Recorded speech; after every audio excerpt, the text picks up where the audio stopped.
ഹോസ്പിറ്റലിലെ ചില്ലുവാതിലിന് പുറത്ത് കാറിലേക്ക് കയറാൻ തുടങ്ങിയ ശരണ്യയുടെ കണ്ണുകൾ പെട്ടെന്നാണ് ആ കാഴ്ചയിൽ തറഞ്ഞു നിന്നത്.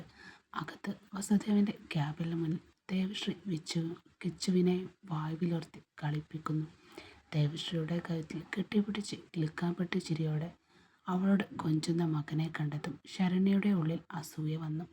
താനാണ് ഇപ്പോഴും വസുവിൻ്റെ ഭാര്യ, ആ സ്ഥാനത്താണ് മറ്റൊരുവൾ അമർന്നിരിക്കുന്നത് എന്ന സത്യം അവൾക്ക് സഹിക്കാവുന്നതിലും അപ്പുറമായിരുന്നു. ആവേശം അടക്കാനാവാതെ അവൾ തിരികെ ഹോസ്പിറ്റലിലേക്ക് തന്നെ ഇരച്ചു കയറി. കിച്ചു, ഇങ്ങോട്ട് ഇറങ്ങി വാടാ, അലറിക്കൊണ്ടവൾ ദേവശ്രീയുടെ കയ്യിൽ നിന്നും ആ കുഞ്ഞിനെ ബലമായി പിടിച്ചു വലിച്ചു.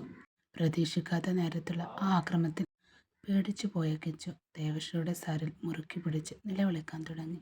വിട് ശരണ്യെ, അവൻ പേടിക്കുന്നത് കണ്ടില്ലേ നീ? ദേവശ്രീ ശാന്തമായി പറയാൻ ശ്രമിച്ചെങ്കിലും ശരണ്യയുടെ കണ്ണുകളിൽ അപ്പോഴും അവളോടുള്ള പകയാണ്. നീ ആരടി എൻ്റെ മോനെ തൊടാൻ? എൻ്റെ കുഞ്ഞിനെ നോക്കാനൊക്കെ എനിക്കറിയാം. ശരണ്യ കിച്ചുവിനെ വലിച്ചഴിക്കാൻ നോക്കിയതും ആ കുഞ്ഞിൻ്റെ കരച്ചിൽ ഹോസ്പിറ്റലാകെ മുഴങ്ങി. ശബ്ദം കേട്ടാണ് വസുദേവൻ്റെ മാതാപിതാക്കളായ സേതുമാധവനും സേതുലക്ഷ്മിയും അങ്ങോട്ടോടി വന്നത്. സ്വന്തം കൊച്ചുമകൻ്റെ നിലവിളിയും ശരണ്യയുടെ പരാക്രമവും കണ്ട സേതുമാധവൻ്റെ നിയന്ത്രണം വിട്ടു. നിർത്തുന്നുണ്ടോ ശരണ്യ, നീ ഇതെല്ലാം?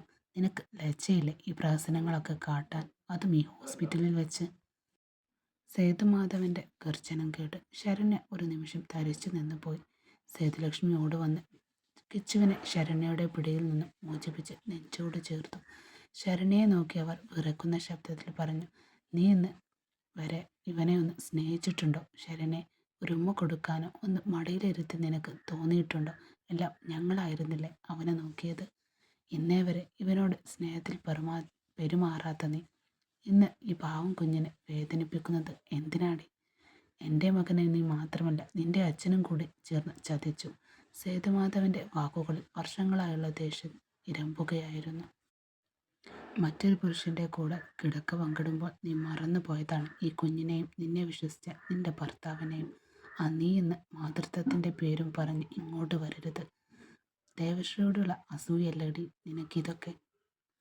അപമാനത്താൽ ശരണ്യയുടെ മുഖം വിവരണമായി. തൻ്റെ ഉള്ളിൽ മാത്രം ഉണ്ടായിരുന്ന ആ രഹസ്യം എങ്ങനെ ഇവരറിഞ്ഞു? അപ്പോൾ വസുവും ഇതെല്ലാം അറിഞ്ഞിട്ടുണ്ടാകും. അതാണ് അവൻ്റെ മാറ്റത്തിന് കാരണം. എന്നെ വിളിക്കാത്തതും. ശരണ്യയുടെ നെഞ്ചിൽ ഒരു കൊള്ളിയാൻ മിന്നി. അപ്പോഴാണ് വസുദേവൻ്റെ ശബ്ദം ഇടനായിൽ മുഴങ്ങിയത്. ശരണ്യ, ഒന്ന് നിൽക്ക്. അവൾ തിരിഞ്ഞു നോക്കി. വസുദേവൻ്റെ കണ്ണുകൾ വെറുപ്പും പുച്ഛവും മാത്രം. അവൻ പതിയെ അവൾക്കരികിലേക്ക് നടന്നു. ഓരോ ചൂടിലും ഒരു അഗ്നിപർവ്വതം പുകയുന്നത് പോലെ തോന്നി. അവൻ ശരണ്യയുടെ മുഖത്തേക്ക് സൂക്ഷിച്ചു നോക്കി. നിന്നോടെനിക്ക് അവസാനമായിട്ടൊരു കാര്യം പറയാനുണ്ട് ശരണ്യ, വസുദേവൻ പറഞ്ഞു. അവൻ്റെ ശബ്ദത്തിൽ തിളക്കുന്ന രോഷം അപ്പോഴും ഉണ്ടായിരുന്നു. എൻ്റെ ഉറ്റ സുഹൃത്തായ തോമസിനോടൊപ്പം നീ പങ്കിട്ട നിൻ്റെ ആ ശരീരം, അതെനിക്ക് ഇപ്പോൾ വെറുപ്പാണ്. ഞാൻ മാത്രം സ്വന്തമെന്ന് കരുതിയ ആ വിശുദ്ധി നീ പരപുരുഷന് മുന്നിൽ അടിയറവ് വെച്ചപ്പോൾ നീ എനിക്ക് ആരായി തീർന്നുവെന്ന് നീ എപ്പോഴെങ്കിലും ചിന്തിച്ചിട്ടുണ്ടോ? എന്താ നിന്റെ പക്കൽ അതിനൊരു ഉത്തരമില്ലേ? നീ ഇപ്പോൾ എൻ്റെ മകനെ വിളിച്ചു കൊണ്ടാനാണല്ലോ വന്നത്. നിന്റെ കൂടെ എൻ്റെ മകനെ എന്ത് ധൈര്യത്തിൽ ഇവനെ വിടും? നാളെ നിന്റെ സൗകര്യം നിനക്ക് നടക്കാൻ കഴിഞ്ഞില്ലെങ്കിൽ ഇവനെ നീ കൊല്ലില്ല എന്ന് ആര് കണ്ടു?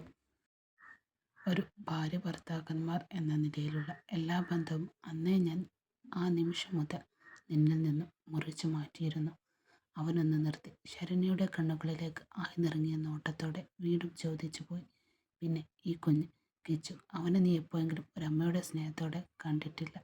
ആ കുഞ്ഞിനെ ഒരു തവണയെങ്കിലും ചേർത്ത് പിടിച്ചിട്ട് അവന് വേണ്ടി നീ കണ്ണുനീർ പൊഴിച്ചിട്ടുണ്ടോ? ഇല്ല. നിന്റെ ആഡംബരങ്ങൾക്കും സ്വാർത്ഥതയ്ക്കും വേണ്ടി അവനെ ഉപേക്ഷിച്ചു പോയി. എന്നിട്ടിപ്പോൾ എന്തവകാശമാണ് നിനക്ക് അവന് മേലുള്ളത്? വസുദേവൻ്റെ വാക്കുകൾ ഓരോന്നും ശരണ്യയുടെ നെഞ്ചിൽ തുളച്ചു കയറി. അവൻ വീണ്ടും തുടർന്നു, കണിമംഗലത്തിലേക്ക് ഇനി നീ കാൽ വെക്കരുത്. അതിനുള്ള അവകാശവും നിനക്കില്ല. ഞാൻ നിനക്ക് ഡിവോഴ്സ് നൽകുകയാണ്. നിയമപരമായി എല്ലാം ഞാൻ തീർക്കും. ഇനി എനിക്ക് നിന്നെ വേണ്ട.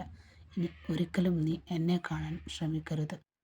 അതേസമയം തിരക്കുകൾക്കിടയിൽ അത് കേട്ട് ദൂരെയെല്ലാം വീക്ഷിക്കുകയായിരുന്നു ശരണ്യയുടെ പിതാവ് ശങ്കരൻ അങ്ങോട്ട് വന്നു. തൻ്റെ മകളുടെ എല്ലാ ഗൂഢാലോചനകളും വസുദേവൻ പൊളിച്ചടക്കിയത് കണ്ടപ്പോൾ ശങ്കരൻ്റെ കണ്ണുകൾ പകയുടെ അഗ്നി ജ്വലിച്ചു പോയി. മകളുടെ പരാജയവും അപമാനവും കണ്ട് ദേഷ്യം സഹിക്കാനാവാതെ അയാൾ ശരണ്യയെ നോക്കി പല്ലു കടിച്ചു. തൻ്റെ പദ്ധതികൾ തകർന്നതിൻ്റെ നടുക്കത്തിൽ ശരണ്യ അപ്പോഴും അന്തിച്ചു. അപമാനഭാരം കൊണ്ട് തല കുനിച്ച ശരണ്യ അവിടെ നിന്നും വേഗത്തിലിറങ്ങിപ്പോയി. പിന്നിൽ സേതുലക്ഷ്മിയുടെ നെഞ്ചിൽ കിടന്ന് വിതുമ്പുന്ന കിച്ചുവിനെ നോക്കി വസുദേവൻ മൗനമായി നിന്നു. തകർന്നു പോയ ഒരു ബന്ധത്തിൻ്റെ ശേഷിപ്പുകൾ പോലെ ആ കരച്ചിലും പ്രാണയിൽ ഇടനായിൽ തങ്ങി നിന്നു. ഉണ്ണിയുടെ ബൈക്ക് മുറ്റത്ത് നിന്ന് ശബ്ദം കേട്ടതും മാളവിക ഉമ്മറത്തേക്ക് ഓടിയെത്തി. അകത്തേക്ക് നോക്കി അവൾ ഉച്ചത്തിൽ വിളിച്ചു പറഞ്ഞു, അമ്മേ, അവരെത്തി. ഒരു നിമിഷം അച്ഛൻ്റെ മുഖത്തേക്ക് നോക്കിയപ്പോൾ തന്നെ മാളവികക്ക് കാര്യം മനസ്സിലായി.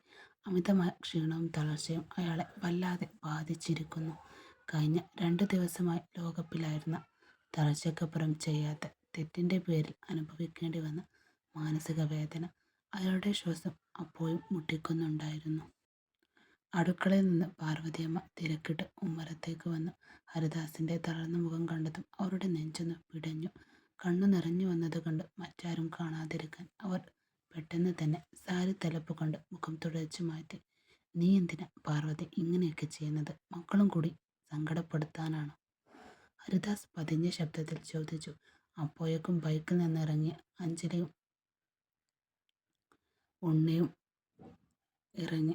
അഞ്ജലി ഉമ്മറത്തേക്ക് അടുക്കളയിൽ നിന്ന് വന്നു. ഹരിദാസ് അവരോടായി ചോദിച്ചു, ഇന്നെന്താ രണ്ടാളും ജോലിക്ക് പോയില്ലേ? അഞ്ജലിയും മാളവികയും പരസ്പരം നോക്കി. ഉത്തരം പറയുന്നതിന് മുൻപ് പാർവതിയമ്മ ഇടയ്ക്ക് കയറി പറഞ്ഞു, നിങ്ങളില്ലാതെ അവർക്കെങ്ങനെ സമാധാനം കിട്ടാനാ? ഞാൻ തന്നെയാ പോകേണ്ട എന്ന് പറഞ്ഞത്. പിന്നെ നാട്ടുകാരുടെ കുത്തുവാക്കും പരിഹാസങ്ങളും അതൊക്കെ കേട്ട് നിൽക്കാൻ വയ്യാഞ്ഞിട്ടാ. പാർവതിയമ്മയുടെ വാക്കുകൾ ഹരിദാസിൻ്റെ നെഞ്ചിൽ ഒരു മിന്നൽ പോലെ തറച്ചു. അയാളൊരു ദീർഘനിശ്വാസം വിട്ടു. പാർവതി, എനിക്കൊരു ചായ എടുത്തു തരുമോ? മാളവിക മറുത്തൊന്നും പറയാതെ വേഗത്തിൽ അടുക്കളയിലേക്ക് നടന്നു. ഹരിദാസ് കണ്ണുകൾ അടച്ച് കസേരയിലേക്ക് ചാഞ്ഞു. നാട്ടുകാരുടെ മുന്നിൽ വെച്ച് പോലീസ് തന്നെ പിടിച്ചു കൊണ്ടുപോയ ദൃശ്യം അയാളുടെ മനസ്സിലേക്ക് വീണ്ടും തെളിഞ്ഞു വന്നു. വർഷങ്ങളായി താൻ കഷ്ടപ്പെട്ടുണ്ടാക്കിയ തൻ്റെ കച്ചവടം, വിശ്വാസത്തെയും ഒറ്റ നിമിഷം കൊണ്ട് തകർന്നു പോയി. ഇനി പഴയതുപോലെ തിരിച്ചു കയറാൻ സാധിക്കുമോ? ആ ചിന്ത അയാളെ വല്ലാതെ വേട്ടയാടി. ആകുലതകൾ മൂലം നെഞ്ചിലൊരു ഭാരം അനുഭവപ്പെടാൻ തുടങ്ങി. പെട്ടെന്നുണ്ണി അച്ഛനെ ഒന്ന് തട്ടി വിളിച്ചു. അച്ഛാ. കസേരയിൽ നിന്ന് ഹരിദാസ് മെല്ലെ നിലത്തേക്ക് ഊർന്നു വീണു. ഉണ്ണിയുടെ അലർച്ച കേട്ട് മാളവികയും പാർവതിയും അഞ്ജലിയും അച്ഛനെ കണ്ട് വീട്ടിലാകെ പരിഭ്രാന്തിയായി. ഉണ്ണി ഒട്ടും വൈകാതെ ഒരു ഓട്ടോ വിളിച്ച് ഹരിദാസിനെ ആശുപത്രിയിലേക്ക് കൊണ്ടുപോയി. ഐസിയുവിന് മുന്നിലത്തെ ബെഞ്ചിൽ തളർന്നിരിക്കുന്ന മാളവികയുടെയും പാർവതിയുടെയും അടുത്തേക്ക് ക്രിസ്റ്റി നടന്നു വന്നു. അവരുടെ കണ്ണുകളിലെ ഭയം അവന് കാണാമായിരുന്നു. അവൻ അവരുടെ അടുത്തേക്ക് ചെന്ന് അല്പനേരം നിശബ്ദനായിരുന്നു. എന്നിട്ട് സാവധാനം പറഞ്ഞു തുടങ്ങി. പാർവതിയമ്മേ, മാളവിക, നിങ്ങൾ ഇങ്ങനെ തളർന്നു പോയാൽ എങ്ങനെയാ? ഹരിദാസേട്ടന് ഏറ്റവും ആവശ്യം നിങ്ങളുടെ കരുത്താണ്. അദ്ദേഹം പഴയതുപോലെ തിരിച്ചു വരും. അതിന് വേണ്ടതെല്ലാം ഇനി നമ്മൾ തന്നെ ഒറ്റക്കെട്ടായി ചെയ്യും. ക്രിസ്റ്റി അല്പം ഗൗരവത്തോടെ എന്നാൽ ആത്മവിശ്വാസം നിറഞ്ഞ സ്വരത്തിലായി പറഞ്ഞു. മാളവിക, അപമാനം എന്നുള്ളത് മറ്റൊന്നവർ തരുന്നതല്ല, അത് നമ്മൾ സ്വയം ഏറ്റെടുക്കുന്നതാണ്. ഹരിദാസേട്ടൻ ആ തെറ്റ് ചെയ്തിട്ടില്ലെന്ന് നമുക്കറിയാം. സത്യം പുറത്തു തന്നെ വന്നു. കച്ചവടത്തിൻ്റെ കാര്യം പറയുകയാണെങ്കിൽ വിശ്വസ്തത കൊണ്ട് അദ്ദേഹം ഉണ്ടാക്കിയെടുത്ത ഒരു പേരുണ്ട്. അത് ഇല്ലാതാക്കാൻ ഏതാനും ചില ദിവസത്തിൻ്റെ കള്ളപ്രചരണങ്ങൾ കൊണ്ട് കഴിയില്ല. അച്ഛൻ സുഖമായിട്ട് വരട്ടെ. നമ്മളൊന്നിച്ചു നിന്ന് ആ കട വീണ്ടും പഴയതുപോലെ പടുത്തുയർത്തും. ഞാൻ കൂടെയുണ്ട്. നമ്മൾ അത് ചെയ്തെടുക്കുക തന്നെ ചെയ്യും.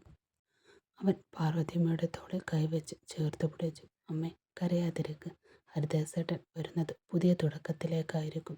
അദ്ദേഹം അബോധാവസ്ഥയിലായിരിക്കുമ്പോഴും അദ്ദേഹത്തിൻ്റെ മനസ്സ് വേദനിക്കുന്നത് ഞാൻ കണ്ടിട്ടുണ്ട്. ആ വേദന മാറ്റേണ്ടത് അദ്ദേഹത്തിൻ്റെ മക്കളും ഭാര്യയുമായ നിങ്ങളുമാണ്. അദ്ദേഹം തിരിച്ചു വരുമ്പോൾ അദ്ദേഹത്തിന് കാണേണ്ടത് തളർന്നവരെയല്ല, മറിച്ച് തനിക്ക് താങ്ങായി നിൽക്കുന്ന ശക്തരായ കുടുംബത്തെയാണ്.